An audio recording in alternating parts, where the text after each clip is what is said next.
Hello students, நம்ம இந்த கிளாஸில் என்ன பார்க்கலான்னா எக்ஸைஸ் 7.1ல் 10th சம் பேலன்ஸ் இருந்துச்சா. ஸோ அதை பார்த்துட்டு எக்ஸைஸ் 7.2 போகலாம். ஸோ எக்ஸைஸ் 7.1ல் 10th சம் பாருங்கள், பேஜ் நம்பர் 282ல் இருக்குது சம்மு. ஸோ ரெஃபர் பண்ணிக்கோங்க, கொஸ்டின் ரெஃபர் பண்ணிக்கோங்க, நான் ரீட் பண்ணுறேன். The frustum shaped outer portion of the table lamp has to be painted, including the top part. Find the total cost of painting the lamp if the cost of painting is 1 square meter is ₹2 அப்படின்னு தந்துருக்கு. So இப்போ நம்ம இதில் என்ன பண்ண போகிறோம்னு பாருங்கள். ஒரு frustum இருக்குன்னு சொல்லியிருக்காங்க. அது எந்த ஷேப்பில் இருக்கு, அது எப்படி இருக்குன்னு பார்த்தீங்கன்னா ஒரு லைட் லேம்ப் இருக்குல்ல. ஸோ ஒரு லேம்ப் மாதிரி இருக்கான். ஸோ டயக்ராம் வந்து அதிலே தந்திருக்காங்க பாருங்கள், இப்படி இருக்கான். ஓகேவா? ஸோ இப்படி இருக்குன்னு சொல்லியிருக்காங்க.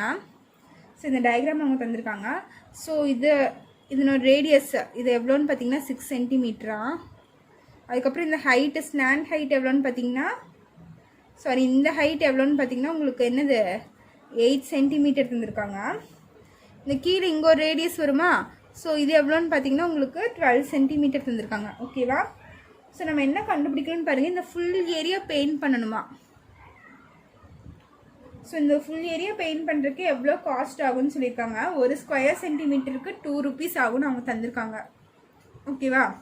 ஸோ இது எப்படி இருக்குது, நம்மளுக்கு ஒரு ஃப்ரெஷ்டம் மாதிரி இருக்கா. ஸோ இது ஃப்ரெஷ்டம்னு தெரிஞ்சிருச்சு. இப்போ மேலே பார்த்தீங்கன்னா நம்மளுக்கு நீங்கள் இந்த பிக்சரை நீங்கள் மேலேருந்து பார்த்தீங்கன்னா இது வந்து உங்களுக்கு சர்க்கிள் ஷேப்பில் இருக்கும். ஓகேவா? இந்த பார்ட் பார்த்தீங்கன்னா உங்களுக்கு சர்க்கிளாக இருக்கும். ஸோ இது வந்து 6 சென்டிமீட்டர் வரும். ரேடியஸ் எப்படி இருக்கும், 6 சென்டிமீட்டர்னு தந்திருக்காங்க. ஸோ இது வந்து 6 சென்டிமீட்டர். இங்கே பார்க்கும்போது நம்மளுக்கு ஒன்று ஓவல் மாதிரி தெரியுது. ஆனால் நம்ம ஒரிஜினலாக இது பார்க்கும்போது மேலே பார்த்தீங்கன்னா சர்க்கிள் மாதிரி இருக்கும் நம்மளுக்கு. ஓகேவா? ஸோ இந்த 2 விஷயம் இதில் இருக்குது. ஸோ இதில் காஸ்ட் ஆஃப் பெயிண்டிங் அவ்வளோ எல்லாம் தந்திருக்காங்கன்னு பாருங்கள். காஸ்ட் ஆஃப் பெயிண்டிங் வந்து ₹2. ஒரு ஸ்கொயர் மீட்டருக்கு வந்து ₹2 தான். ஓகேவா? ஒரு ஸ்கொயர் மீட்டருக்கு ₹2 அவங்க தந்திருக்காங்க. இது வந்து கிவன். ஓகேவா? ஸோ நெக்ஸ்ட் பாருங்கள், நம்ம என்ன பண்ணலான்னு. ஸோ நம்ம எதெல்லாம் பெயிண்ட் பண்ணுமா, இதெல்லாம் நம்ம பெயிண்ட் பண்ணுமாமா. இந்த மேலே இருக்க டாப்பும் நம்ம பெயிண்ட் பண்ணணும்னு சொல்லியிருக்காங்க. ஸோ இந்த ஃபுல் ஏரியா நம்ம பெயிண்ட் பண்ண போகிறோம். அப்போ நம்ம இதுக்கு சிஎஸ்ஐ கண்டுபிடிக்கலாமா. ஸோ சிஎஸ்ஐ ஆஃப் ஃப்ரெஸ்டமோட ஃபார்முலா என்ன நம்மளுக்கு. சிஎஸ்ஐ ஆஃப் ஃப்ரெஸ்டம் ஃபார்முலா என்னன்னு பார்த்தீங்கன்னா π × r + r × l square units நம்மளுக்கு வரும். ஓகேவா? இதுதான் சிஎஸ்சி ஆஃப் ஃப்ரெஸ்டமோட ஃபார்முலா. ஸோ நம்ம என்ன பண்ணணும்னா இந்த ஃபுல் ஏரியா கண்டுபிடிக்கணும்.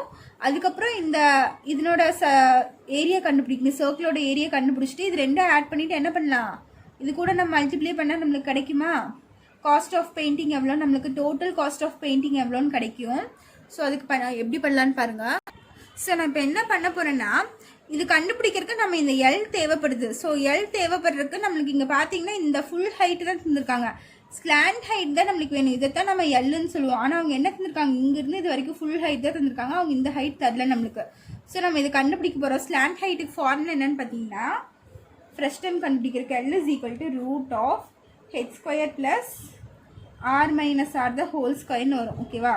இப்போ √h நம்மளுக்கு என்னது ஹைட்டு எவ்வளோ 8² ப்ளஸ் கேபிட்டல் R நம்மளுக்கு என்ன 12. ஸோ 12 - ஸ்மால் r எவ்வளோ 6 the whole square. ஸோ √8² வந்து நமக்கு 64 ப்ளஸ் இதுலேருந்து இது மைனஸ் பண்ணால் 6² ஆயிரும். ஸோ √64 + 36ன்னு வருமா நம்மளுக்கு. ஸோ இது ரெண்டும் ஆட் பண்ணால் √100 வரும். ஸோ L = என்ன வரும், 10 வரும். ஓகேவா? So L = 10 centimetre. ஓகேவா? ஸோ நமக்கு எல் தெரியும், நமக்கு ஸ்மால் ஆர் கேபிட்டல் ஆர் எல்லாமே தெரியும். ஸோ நம்ம இப்போ என்ன கண்டுபிடிக்கணும், ஃபைனலாக அவங்க என்ன கண்டுபிடிக்க சொல்லியிருக்காங்கன்னா காஸ்ட் ஆஃப் பெயிண்டிங் தான் கண்டுபிடிக்கணும். ஸோ காஸ்ட் ஆஃப் பெயிண்டிங் கண்டுபிடிக்கிறதுக்கு என்ன பண்ணணும்னு பாருங்கள். நான் இதை தான் ஃபைனலாக கண்டுபிடிக்க போகிறேன். ஸோ இதுக்கு என்னென்ன பண்ணணும்னு பாருங்கள். எது பெயிண்ட் பண்ணணும்னு பாருங்கள். நம்ம இந்த ஃபுல் ஏரியா கவர் பண்ணணுமா. ஓகேவா? ஸோ இந்த ஃபுல் ஏரியா நம்ம கவர் பண்ணணும். இந்த டாப்பையும் நம்ம கவர் பண்ணணும். இது ஃபுல்லாக நம்ம பெயிண்ட் பண்ண போகிறோம். ஸோ இதுக்கு பார்த்தீங்கன்னா CSI of a frustum formula. ஓகேவா, இதுக்கு வந்து சிஎஸ்ஐ ஆஃப் அ ஃப்ரெஸ்டம். இங்கே மேல் பார்ட் பார்த்தீங்கன்னா உங்களுக்கு சர்க்கிள் மாதிரி இருக்குன்னு சொல்லியிருக்கேன். இது என்னது, area of a circle formula வரும். ஸோ இதை கண்டுபிடிச்சிட்டு இந்த சர்க்கிள் பார்ட்டும் நம்ம கண்டுபிடிச்சிட்டு ரெண்டும் ஆட் பண்ணிக்கலாமா? ஆட் பண்ணி எவ்வளோ ருபீஸோ அது கூட மல்டிப்ளை பண்ணால் நமக்கு டோட்டல் ருபீஸ் கிடைக்கும். ஓகேவா, ஸோ அதான் பண்ண போகிறேன். CSI of frustum plus area of circle into rupees எவ்வளோன்னு. So into rupees. ஓகேவா, ஸோ இதுதான் நம்மளோட formula.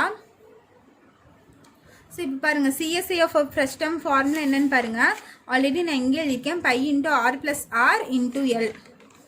By into capital R plus small R into L plus area of circle formula என்னன்னு பார்த்தீங்கன்னா பை ஆர் ஸ்கொயர் இன்ட்டு எவ்வளோ rupees தந்திருக்காங்க அவங்க, ஒரு ஸ்கொயர் சென்டிமீட்டருக்கு 2 ருபீஸ் தந்திருக்காங்க. So into 2. ஸோ இந்த இடத்துல பார்த்தீங்கன்னா பை ரெண்டுக்கும் காமனாக நான் வெளியே எடுத்துக்கிறேன். வெளியே எடுத்த பையோட வேல்யூ என்ன, 22/7. ஸோ ரெண்டுக்கும் காமனாக பையை நான் வெளியே எடுத்துக்கிறேன். இங்கே கேபிட்டல் ஆரோட வேல்யூ என்னன்னு பாருங்கள். கேபிட்டல் ஆர்னா இந்த பெரிய ரேடியஸ் 12 சென்டிமீட்டர், ஸ்மால் ஆர் வந்து 6. ஸோ 12 + 6 இன்ட்டு ஸ்லாண்ட் ஹைட் எவ்வளோ கிடச்சிருக்கு, 10 ப்ளஸ் இந்த பையை தான் நான் வெளியே எடுத்துட்டேன். ஸோ பை அகெயின் போட மாட்டேன். இங்கே ஆர் ஸ்கொயரோட வேல்யூ பார்த்தீங்கன்னா ஸ்மால் ஆர் எது நம்மளுக்கு, இதுதான் ஸ்மால் ஆர். ஸோ இதனோட ரேடியஸ் பார்த்தீங்கன்னா 6 சென்டிமீட்டர். ஸோ ஸ்கொயருங்கிறனால 6 ஸ்கொயர் வந்து நம்மளுக்கு 36 ஆயிரும் இன்ட்டு 2. ஓகேவா, ஸோ இப்போ பாருங்கள் 22/7 அப்படியே இருக்கும். இங்கே என்ன ஆயிரும், 12 + 6 வந்து நம்மளுக்கு 18 ஆயிரும். 18 × 10 என்ன ஆயிரும், 180 ஆயிரும். ஸோ 180 + 36 இன்ட்டு 2 ஆகும். ஸோ 22/7. இது ரெண்டும் ஆட் பண்ணிங்கன்னா 180/36 ஆட் பண்ணிங்கன்னா இது 11, 216 வருது. 216 இன்ட்டு 2 ஆகுமா? ஸோ இப்போ பார்த்தீங்கன்னா இந்த 7ஆல் இதெல்லாம் கேன்சல் பண்ண முடியாது. ஸோ நம்ம என்ன பண்ணிக்கிறோன்னா இது அப்படியே மல்டிப்ளை பண்ணிக்கலாம். ஸோ 22 × 2 என்ன ஆயிரும், 44 ஆயிரும் இன்ட்டு 216 ஆயிரும் நம்மளுக்கு. ஸோ இது ரெண்டும் நம்மளுக்கு மல்டிப்ளை பண்ணால் என்ன வருதுன்னு பாருங்கள், டிவைட் பை இந்த 7 இருக்குது. ஸோ 9504 இருக்குது. ஸோ இது ரெண்டும் மல்டிப்ளை பண்ணால் 9504 வருது பை 7. ஓகேவா, ஸோ இது நீங்கள் டிவைட் பண்ணிங்கன்னா என்ன ஆகும்னு பாருங்கள். 7ஆல் டிவைட் பண்ணால் நம்மளுக்கு, டிவைட் பண்ணி பாருங்கள், 9504 இருக்கா. ஸோ இது 7ஆல் டிவைட் பண்ணி பாருங்கள். 7ஆல் டிவைட் பண்ணால் 7 வந்து இங்கே 1 டைம்ஸ் வரும், பேலன்ஸ் இங்கே 2 வரும். இந்த 5 கீழே இருக்கீங்க 25 வரும். 25 வந்து 7 டேபிளில் வராது, அது கம்மியாக நம்பர் 21 3 டைம்ஸ். பேலன்ஸ் பார்த்தீங்கன்னா 4. ஸோ இந்த 0 நீங்கள் கீழே இருக்கீங்க 40. ஸோ 40 கம்மியாக நம்பர் 7 டேபிளில் பார்த்தீங்கன்னா 35 வரும். எவ்வளோ டைம்ஸ்ன்னு பார்த்தீங்கன்னா 5 டைம்ஸு. இதுவும் மைனஸ் பண்ணால் 5. ஸோ 54 வரும். ஸோ 54 வராது, அது கம்மியாக நம்பர் 49 7 டைம்ஸ் வரும். பேலன்ஸ் பார்த்தீங்கன்னா 5 வரும். ஸோ பாயிண்ட் வச்சு 0 போட்டுக்கோங்க. அதே மாதிரி 49 தான் வரும் 7 டைம்ஸு. ஸோ பேலன்ஸ் 1 0 போட்டிங்கன்னா 7 வரும் 1 டைம். ஸோ இந்த மாதிரி பார்த்தீங்கன்னா உங்களுக்கு டிவைட் ஆகிட்டே போகும். ஸோ பாயிண்ட்க்கு அப்புறம் 2 டெசிமல் எழுதினா போதும். 135 7.71. ஓகேவா, ஸோ அவங்க என்ன கேட்டிருக்காங்க, டோட்டல் காஸ்ட் தானே கேட்டிருக்காங்க. காஸ்ட் ஆஃப் பெயிண்டிங் தான் இப்போ கண்டுபிடிச்சிருக்கோம். ஃபைனலாக நீங்கள் எப்படி எழுதுறீங்கன்னா cost of painting is equal to 1357.71. So இந்த இடத்துல ருபீஸ் போட்டுக்கோங்க, ருபீஸ் 1357.71. ஓகேவா, ஸோ இது உங்களோட ஃபைனல் ஆன்சர். நெக்ஸ்ட் எக்ஸைஸ் 7.2 பார்க்கலாம். ஸோ எக்ஸைஸ் 7.2ல ஃபர்ஸ்ட் சம் பாருங்கள், பேஜ் நம்பர் 290 இருக்குது. எக்ஸைஸ் 7.2. ஸோ இதில் பார்த்தீங்கன்னா நம்ம எல்லாமே வால்யூம் பேஸ் ரிலேட்டடாக தான் பார்க்க போகிறோம் எக்ஸைஸ் 7.2ல. ஸோ அது பார்க்கலாம் பாருங்கள். ஃபர்ஸ்ட் சம் பாருங்கள், நான் ரீட் பண்ணுறேன். A 14-meter deep well with inner diameter 10 meter is dug and the earth taken out is evenly spread all around the well to form an embankment of width 5 meter. Find the height of the embankment அப்படின்னு கேட்டிருக்காங்க. ஓகேவா, so இது எப்படி போடுறதுன்னு பார்க்கலாம் first. So ஒரு well இருக்கான். வெல்னா நம்மளுக்கு ஆல்ரெடி தெரியும், கிணறு. கிணறு தான் நம்ம வெல்லுன்னு சொல்லுவோம். ஸோ இந்த மாதிரி நம்மளுக்கு ஒரு கிணறு இருக்கான். கிணறு ஆக்சுவலாக சிலிண்டர் ஷேப்பில் தான் நம்மளுக்கு இருக்கும். ஸோ இந்த மாதிரி கிணறு இருக்கான். ஸோ இப்போ எப்படின்னா உள்ள ஒருத்தர் இருக்காரு, அவர் வந்து இங்கே உள்ளே இருந்து அவர் மண்ணை தோண்டி தோண்டி வெளியே போடுறாராம். சரியா? அப்படி இங்கிருந்து தோண்டி போடும் போது நம்ம இப்படி சுற்றி தானே நம்ம மண்ணை தோண்டி போடுவோம். ஸோ இப்படி போடும்போது இப்படி சுற்றி தான் நம்மளுக்கு மண் தோண்டி போடுவோம். ஸோ அப்படி போடும்போது என்ன ஆகுதுன்னா, இது நம்ம போட போட அது மேலே இன்க்ரீஸ் ஆகிட்டே போகுமா? அப்படி இன்க்ரீஸ் ஆகும்போது நம்மளுக்கு இந்த இடத்துல நம்மளுக்கு ஒரு சிலிண்டர் மாதிரி நம்மளுக்கு ஃபார்ம் ஆகும். ஸோ இப்போ பார்த்தீங்கன்னா நம்ம டயக்ராம் இப்படி தான் இருக்கும். ஸோ இந்த மாதிரி ஒரு வெல் இருக்குது, அங்கேருந்து அவர் மண்ணை தூக்கி தூக்கி மேலே போடுறாரு. ஓகேவா? ஒவ்வொரு தடவை மேலே வந்து தூக்கி தூக்கி போட முடியாது. ஸோ என்ன பண்ணுறாரு, இந்த வெல்லோட அவுட் சைடு இருக்குல்ல, இந்த மவுத் மாதிரி இருக்குல்ல, ஸோ இதை சுற்றி இப்படி மண் போடும் போது அது ஒரு லெவலில் நம்மளுக்கு இன்க்ரீஸ் ஆகிட்டே போகும். மண் போட்டு அப்படியே இருக்காது, போட போட அது மேலே போயிட்டே இருக்கும்ல. அப்படி போகும்போது நம்மளுக்கு சென்டரில் ஒன்றுமே இருக்காது, அது சைடில் மட்டும்தான் இன்க்ரீஸ் ஆகிட்டு போகும். அப்படி பார்த்தோம்னா நம்மளுக்கு இது ஒரு ஹாலோ சிலிண்டர் மாதிரி வரும் மேலே. ஓகேவா? ஸோ அப்படி வரும்போது நம்மளுக்கு என்ன தந்திருக்காங்கன்னு பாருங்கள். இது இந்த மாதிரி தான் பிக்சர் இருக்கும். 14 metre deep well with inner diameter எவ்வளோ சொல்லியிருக்காங்க? 10 மீட்டர்னு சொல்லியிருக்காங்க. ஸோ இப்போ அவங்க என்ன சொல்லியிருக்காங்க, இந்த டீப் ஹைட் இது எவ்வளோ சொல்லியிருக்காங்கன்னா 14 மீட்டர்னு சொல்லியிருக்காங்க. ஸோ இதுலேருந்து இது வரைக்கும் நம்மளுக்கு 14 மீட்டர் இருக்கா. அதுக்கப்புறம் இன்னர் டயாமீட்டர் 10 மீட்டர்னு தந்திருக்காங்க. ஸோ இன்னர் டயாமீட்டருங்கிறது நம்மளுக்கு இதுதான். ஸோ இது பார்த்தீங்கன்னா நம்மளுக்கு எவ்வளோ இருக்கான்? 10 மீட்டர் இருக்கான். ஸோ டயாமீட்டர் தந்தாங்கன்னா நம்ம என்ன பண்ணுவோம்? ரேடியஸ்க்கு எழுதுவோமா? அப்போ இங்கே வந்து 5 மீட்டர் ரேடியஸ் ஆகும். ஓகேவா? வித் வந்து 5 மீட்டர் தந்துருக்காங்க. வித் மீன்ஸ் இதுக்கும் உள்ள இதுதான் வித்துன்னு சொல்லுவோம். ஸோ இது வந்து நம்மளுக்கு 5 மீட்டர்னு தந்திருக்காங்க. ஸோ இங்கேருந்து இது வரைக்கும் 5, இங்கேருந்து இது வரைக்கும் 5ன்னு பார்த்தீங்கன்னா டோட்டல் அவுட்டர் ரேடியஸ் நம்மளுக்கு எவ்வளோ இருக்கும்? இங்கேருந்து இது வரைக்கும் பார்த்தீங்கன்னா இங்கேருந்து இது வரைக்கும் 5ஆ, இங்கேருந்து இது வரைக்கும் 5ஆ. ஸோ இது ரெண்டும் ஆட் பண்ணால் நம்மளுக்கு 10 வருமா? ஸோ இது எவ்வளோன்னு பார்த்தீங்கன்னா இங்கேருந்து இது வரைக்கும் 10 மீட்டர் இருக்குன்னு சொல்லிட்டாங்க. ஸோ அவங்க என்ன சொல்லியிருக்காங்க? ஃபைண்ட் த ஹைட் ஆஃப் எம்பேக்மெண்ட்னு தந்திருக்காங்க. ஓகேவா? ஸோ இந்த இடத்துல நம்ம வால்யூம் பற்றி தான் பேச போகிறோம். ஸோ இந்த மாதிரி ஒரு கிணறு இருக்குது, இங்கேருந்து நம்ம எவ்வளோ மண் வெளியே தோண்டி போடுறோமோ அந்த மண் தானே இங்கே இருக்கும். ஸோ உள்ளேருந்து நம்ம வெளியே எவ்வளோ எடுத்து போடுறோமோ அதே அளவு தான் நம்ம இங்கே இருக்கும். So volume of cylinder is equal to volume of hollow சிலிண்டர்னு வரும். ஸோ இது பார்க்குறதுக்கு நமக்கு ஒரு ஹாலோ சிலிண்டர் மாதிரி இருக்கா?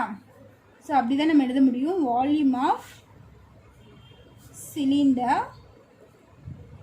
is equal to volume of hollow cylinder னு வரும். ஸோ வால்யூம் ஆஃப் சிலிண்டருங்கிறது வந்து இது. ஸோ வால்யூம்னா என்னென்னா நம்ம உள்ள இதில் எவ்வளோ போட்டு வைக்க முடியும், இந்த ஸ்பேஸ் இருக்குல்ல, இந்த ஸ்பேஸ் எவ்வளோ ஆக்குப்பை ஆகிருக்குன்னு தான் வால்யூம்னு சொல்லுவோம். ஸோ இங்கே எவ்வளோ ஒரு ஆக்குப்பை ஆகிருக்கோ அது அப்படியே எடுத்து நம்ம வெளியே போட்டோம்னா இங்கே எவ்வளோ இருக்கோ அதே தானே நம்மளுக்கு வெளியும் இருக்கும். ஸோ அதுதான் volume of cylinder is equal to volume of hollow cylinder எழுதியிருக்கேன். ஸோ இந்த இடத்துல வால்யூம் ஆஃப் சிலிண்டரோட ஃபார்முலா என்னன்னு பார்த்தீங்கன்னா pi R square h is equal to volume of hollow cylinder formula பார்த்தீங்கன்னா pi into r square minus r square into ஹெச்னு வரும். So இந்த இடத்துல நமக்கு இதில் ஆர் ஸ்கொயர் என்னன்னு பார்த்தீங்கன்னா இந்த சிலிண்டருக்கு ஆர் பார்த்தீங்கன்னா 5 மீட்டர், ஹெச் பார்த்தீங்கன்னா 14 மீட்டர் வருதா? ஓகேவா? அதே மாதிரி இதுக்கு பாருங்கள், இதுக்கு வந்து கேபிட்டல் ஆர்னா இந்த பெரிய ஆர் வந்து 10 சென்டிமீட்டர் 10 மீட்டர், ஸ்மால் ஆர் பார்த்தீங்கன்னா 5 மீட்டர் வரும். இதனோட ஹைட்டு தான் நம்மளுக்கு தெரியாது. ஸோ ஹைட் வந்து நம்மளுக்கு தெரியாது. ஓகேவா? ஸோ இப்போ பாருங்கள், இங்கே சப்ஸ்டியூட் பண்ண போகிறோம் ஃபார்முலாக்கு. ஸோ நம்ம என்ன பண்ணிக்கலாம், இங்கே பை சேமாக இருந்துச்சுன்னா ஸோ நான் இது ரெண்டும் நான் கேன்சல் பண்ணிக்கிறேன். இந்த பை இந்த சைடு வரும்போது டிவிஷனில் வரும். ஸோ ஆட்டோமேட்டிக்காக நம்மளுக்கு கேன்சல் ஆகும். ஓகேவா? ஸோ இந்த ஹெச் நம்மளால் கேன்சல் பண்ண முடியாது. பிகாஸ் இங்கே ஹெச்சோட ஹைட் வேறையாக இருக்கும், இந்த இடத்துல ஹெச்சோட ஹைட் நம்மளுக்கு வேறையாக இருக்கும். ஸோ பைக்கு பார்த்தீங்கன்னா ஒரே வேல்யூ தான் 22/7. ஸோ இது ரெண்டும் நான் கேன்சல் பண்ணிக்கிறேன். பேலன்ஸ் இங்கே ஆர் ஸ்கொயர் இருக்கா, ஆர் ஸ்கொயருக்கு பதிலாக 25ன்னு போடலாம். ஸோ ஆறுங்கிறது வந்து இந்த இடத்துல 5 ஸ்கொயர் 25, ஹெச் வந்து 14 ஈக்குவல் டு இங்கே பார்த்தீங்கன்னா கேபிட்டல் ஆர் ஸ்கொயர் வந்து நம்மளுக்கு 10 வருது. ஸோ 100 மைனஸ் 25 ஆயிரும். ஆர் ஸ்கொயர்னா கேபிட்டல் ஆர் வந்து 10, ஸ்கொயர் பண்ணால் 100, ஸ்மால் ஆர் வந்து 5, இதை ஸ்கொயர் பண்ணால் நம்மளுக்கு 25 வந்துடும். இன்டூ ஹெச் நம்மளுக்கு தெரியாது. ஸோ இது ரெண்டும் மல்டிப்ளை பண்ணுங்கள். 25 இன்டூ 14 மல்டிப்ளை பண்ணால் 350 வருது. ஈக்குவல் டு இது பார்த்தீங்கன்னா 75, 100 25 போச்சுன்னா 75 ஹெச் வருதா? So h is equal to 350/75 ஆகும். ஸோ இது ரெண்டும் நீங்கள் 5 டேபிளில் கேன்சல் பண்ணி போடுங்க. 350/75 வருதா? ஸோ இது ரெண்டும் நீங்கள் கேன்சல் பண்ணிங்கன்னா என்ன வருதுன்னு பாருங்கள், டிவைட் பண்ணி பாருங்கள். ஸோ 350/75 டிவைட் பண்ண எனக்கு என்ன வருதுன்னு பார்த்தீங்கன்னா ஃபஸ்ட்டு நம்மளுக்கு 308 வரும், சாரி 300 வரும். ஸோ 300 போட்டால் 75 × 4 75 × 4 போட்டால் 300 ஆகும். சப்போஸ் இங்கே 5 போட்டு மல்டிப்ளை பண்ணிங்கன்னா இதை விட அதிகமாக போயிடும் நம்மளுக்கு. ஓகேவா? ஸோ பேலன்ஸ் பார்த்தீங்கன்னா 50 வரும். ஸோ பாயிண்ட் வச்சு இங்கே 0 சேர்த்துங்க, 500 வரும். ஸோ 75 எந்த நம்பர் மல்டிப்ளை பண்ணால் 500 கீழே வருதுன்னு பாருங்கள். 75 × 6 போட்டிங்கன்னா 75 கூட 6 மல்டிப்ளை பண்ணிங்கன்னா உங்களுக்கு 450 வருது. ஓகேவா? ஸோ மறுபடியும் 50 வரும். இப்படியே நம்மளுக்கு போயிட்டே இருக்கும். ஸோ ஹெச்சோட வேல்யூ பார்த்தீங்கன்னா நம்மளுக்கு 4.6 மீட்டர். ஸோ எல்லாமே மீட்டரில் தந்துருக்கனால இங்கேயும் மீட்டர். ஸோ நம்ம கண்டுபிடிச்சிட்டோமா, இதுதான் ஹெச்சோட ஐட்டம். புரிஞ்சுதா இந்த சம்மு? ஸோ இந்த சம்க்கு இதுதான் ஃபைனல் ஆன்சர். ஸோ இங்கே எம்பேக்மெண்ட்டுன்னு ஒன்று சொல்லியிருக்காங்களா? எம்பேக்மெண்ட்டுனாலே உங்களுக்கு volume of cylinder equal to volume of hollow cylinder தான். ஸோ இது ஞாபகம் வச்சுக்கோங்க, எம்பேக்மெண்ட்டுன்னு எங்கே வந்தாலும் volume of cylinder is equal to volume of hollow cylinder தான் நம்மளுக்கு வரும். ஓகேவா? ஸோ இதுதான் நம்மளோட ஃபர்ஸ்ட் சம்மு. ஸோ நம்ம செகண்ட் சம் பார்க்கலாம் பாருங்கள். செகண்ட் சம் கொஸ்டின் என்னென்னா, a cylindrical glass with diameter 20 cm has water to height of 9 cm. A small cylindrical metal of radius 5 cm and height 4 cm is immersed it completely. Calculate the rise of water in the glass அப்படின்னு தந்திருக்காங்க. So ஒரு cylindrical class இருக்காமா, இந்த மாதிரி ஒரு class இருக்குன்னு வச்சுக்கோங்களேன். So இந்த மாதிரி ஒரு கிளாஸ் இருக்குது. ஓகேவா? டயாமீட்டர் எவ்வளோ சொல்லியிருக்காங்க? 20 சென்டிமீட்டர் தந்திருக்காங்க. ஸோ டயாமீட்டர்னால் நம்ம ரேடியஸ் தான் இருக்கும். அப்போ ரேடியஸ் எவ்வளோ இருக்கும் நம்மளுக்கு? 10 சென்டிமீட்டர் இருக்கும். டயாமீட்டர் 20னா ரேடியஸ் வந்து 10. ஸோ d/2 போடுவோம். அப்போ டிவைட் பண்ணால் 10 வந்துடும் நம்மளுக்கு. நெக்ஸ்ட் என்ன தந்திருக்காங்கன்னு பாருங்கள். has water to height of 9 centimetre. So அவங்க இந்த ஃபுல் ஹைட் நம்மளுக்கு தெரியல, இதுக்குள்ளே வாட்டர் இருக்கா. ஸோ வாட்டர் இந்த லெவலில் இருக்குதுன்னு வச்சுக்கோங்களேன். ஸோ இங்கேருந்து இது வரைக்கும் எவ்வளோ தந்திருக்காங்களா? 9 மீட்டரா, 9 சென்டிமீட்டர் தந்திருக்காங்க. ஸோ இந்த கிளாஸோட ஃபுல் ஹைட் அவங்க தரல, வாட்டர் இது வரைக்கும் இருந்துச்சுன்னா வாட்டரோட ஹைட் தான் தந்திருக்காங்க. சரியா? வாட்டர் இங்கிருந்து இது வரைக்கும் இருந்துச்சுன்னா அது வந்து 9 சென்டிமீட்டருக்கு இருக்குமாம்மா. நெக்ஸ்ட் என்ன தந்திருக்காங்க பாருங்கள். a small cylindrical metal of radius 5 and height 4 cm is immersed it completely தந்திருக்காங்க. இன்னொரு ஸ்மால் சிலிண்டர் இருக்குமாம்மா. சரியா? ஒரு ஸ்மால் சிலிண்டர் இருக்குது. ஸோ இந்த ஸ்மால் சிலிண்டர் வந்து இந்த தண்ணிக்குள்ளே போடுறாங்க. சரியா? இம்மர்ஸ்டுனா அப்படியே முக்கிறது, ஃபுல்லாக உள்ளே போட்டுடுறாங்க. உள்ளே போடும்போது நம்மளுக்கு இதனோட ரேடியஸ் என்னன்னு சொல்லியிருக்காங்க? 5 சென்டிமீட்டர்னு தந்திருக்காங்க. இது வந்து 5 சென்டிமீட்டரா. இந்த ஹைட் எவ்வளோ தந்திருக்காங்கன்னு பார்த்தீங்கன்னா 4 சென்டிமீட்டர் தந்திருக்காங்க. ஓகேவா? இந்த ஃபுல் ஹைட் வந்து 4 சென்டிமீட்டர், இந்த ரேடியஸ் வந்து நம்மளுக்கு 5 சென்டிமீட்டர். ஓகேவா? ஸோ நம்ம எப்போவுமே தண்ணிக்குள்ளே ஏதாச்சும் ஒரு பொருள் போடும்போது அந்த தண்ணி வாட்டர் லெவல் வந்து நம்மளுக்கு இன்க்ரீஸ் ஆகுமா? ஸோ அதே மாதிரி ஒரு சின்ன மெட்டல் நம்மளுக்கு உள்ளே போட்டாலும் இங்கேயும் வாட்டர் லெவல் வந்து இன்க்ரீஸ் ஆகும். ஸோ இது போட்டோம்னா நம்மளுக்கு இது வரைக்கும் இன்க்ரீஸ் ஆகுதுன்னு வச்சுக்கோங்களேன். இது வரைக்கும் இன்க்ரீஸ் ஆகுது. ஸோ நம்ம இந்த ஹைட்டு தான் நம்ம கண்டுபிடிக்கணும். ஓகேவா? இங்கேருந்து இது வரைக்கும் உள்ள ஹைட்டு தான் நம்ம கண்டுபிடிக்க சொல்லியிருக்காங்க. ஸோ இந்த சிலிண்டர் இருக்குல்ல, இந்த சிலிண்டர் எவ்வளோ வால்யூம் இருக்கோ அதே வால்யூமுக்கு தான் நம்மளுக்கு வாட்டர் இன்க்ரீஸ் ஆகுமாம்மா. ஸோ எவ்வளோ வெயிட் நீங்கள் உள்ளே போடுறீங்களோ அந்த அளவுக்கு நம்மளுக்கு வால்யூம் இன்க்ரீஸ் ஆகும்னு சொல்லியிருக்காங்க. அப்போ volume of the cylinder is equal to இதனோட ஹைட் கிடைக்குமா நம்மளுக்கு. ஸோ இப்போ இந்த சம் போடலாம் பாருங்கள். ஸோ என்ன சொல்லியிருக்கேன், இந்த வால்யூம் எவ்வளோ உள்ளே போதோ அந்த அளவுக்கு நம்மளுக்கு வால்யூம் இங்கே இன்க்ரீஸ் ஆகும். ஸோ இந்த வால்யூமும் இதுவும் நம்மளுக்கு ஈக்குவலாக தான் இருக்கும். ஸோ வால்யூம் ஆஃப் இந்த big cylinder is equal to volume of இந்த சிலிண்டர் எடுத்துக்க போகிறேன். இப்போது volume of cylinder is equal to அதே வால்யூம் ஆஃப் சிலிண்டர் தான் வரும். ஸோ நீங்கள் வேணால் இது பிக் இது ஸ்மால்னு வச்சுக்கோங்க. Volume of big cylinder volume of small cylinder கூட நீங்கள் எழுதிக்கலாம். So volume of cylinder formula என்னன்னு பாருங்கள். வால்யூம் ஆஃப் சிலிண்டர் ஃபார்முலா பார்த்தீங்கன்னா pi r²h is equal to pi r²h. So இது வந்து volume of big cylinder. First இந்த சிலிண்டர் எடுத்திருக்கேன் நான்.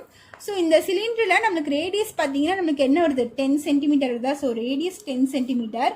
இந்த சிலிண்டரோட நம்மளுக்கு ஃபுல் ஹைட் தெரியாது. அவங்க இந்த வாட்டர் லெவலோட ஹைட் மட்டும்தான் தந்திருக்காங்க. ஸோ இந்த ஃபுல் ஹைட் தெரியாது. So h is equal to question mark. ஓகேவா? ஸோ இங்கே பார்த்தீங்கன்னா ஆரோட வேல்யூ என்ன? இது வந்து இந்த குட்டி சிலிண்டர், இதனோட ஆரோட வேல்யூ பார்த்தீங்கன்னா 5 சென்டிமீட்டர். ஹெச்சோட வேல்யூ பார்த்தீங்கன்னா இதுதான் நம்மளோட ஹெச். இது பார்த்தீங்கன்னா 4 சென்டிமீட்டர். ஓகேவா? ஸோ இப்போ பாருங்கள், பை சேமாக இருக்குனாலும் கேன்சல் பண்ணிக்கிறேன். 22/7 இருக்குது, இங்கே 22/7. ஸோ இது சேமாக இருக்குனாலும் நான் கேன்சல் பண்ணிக்கிறேன்.